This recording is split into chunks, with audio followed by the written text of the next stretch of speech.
Neotempo is owned by Behnia and Tracy Borman. When I tasted your wine for the first time, I had a visceral reaction to it. And it's your first vintage, and I'm so thrilled that you're here. So tell us about your wine and your project. And so you're tasting the first vintage of this wine here. So thank you very much. It's really truly an honor to be on this panel with some of our favorite wines growing up and what inspired us to move here. The story of this wine actually starts 39 years ago, where serendipity arrived, and I got a flat tire in front of the property that produces this wine. I fell in love with it in 1996. I would tell all my friends about our little cottage. When I met my wife a year later and we would come up to Napa, we would joke that one day this is gonna be our next chapter, like many people who we admired who'd done that transition around their second chapter. Some vineyards reveal their magic immediately. Many of the vineyards that are here are legendary, they're historical, they're beautiful, and they're magical. Others need a little bit of love and a lot of work, and Kiatra is certainly that. So when we were lucky enough to pick up the property in 2011, as soon as it went on sales, I had everybody calling me saying, there's a for sale sign in front of the vineyard that you love. Called up Daryush, that was our neighbor next door, and we had our doubts. We had our doubts. We knew we wanted to do the chapter. We loved that site, but we didn't know about the potential. And really, that's when the hard work started. We brought in 3 different clones, out of respect for what had come before us. We didn't want to create a cover wine. We didn't want to we respect history, but we wanted to also create a unique fingerprint that was different.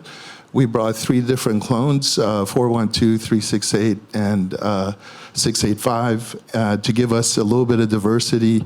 We went with a planting architecture that was close so we could create competition because the soils near the valley floor are fertile, and we had to pick the right rootstock. Bruce did a great job of talking about all the different variables. We had to pick rootstocks that are not natural to kind of overcompensate the profile of the soil and fertility in the soil to create competition naturally.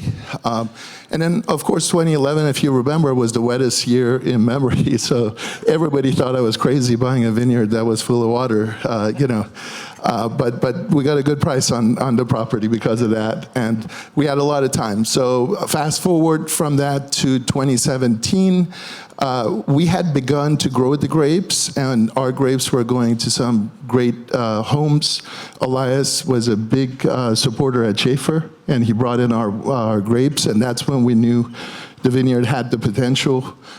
In 2017, we were spared. Unfortunately, 2 of our neighbors were impacted by the fire, Altamira and Signorella right next door. And in 2020, when we dreamt up, okay, it's time to actually move forward with the brand, we chose the name Neotempo and made a commitment that we would try to put all our efforts in making a sustainable future in wine.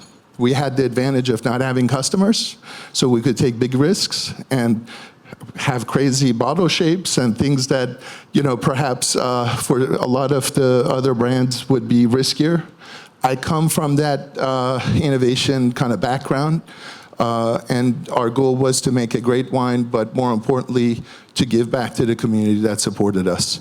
21, the vintage that you see here, I think captures our intentions around having a balanced wine, where you have the power of Napa fruit, that comes from the 412 clones in the front, with the silkiness and the acid that comes from the 338 clone.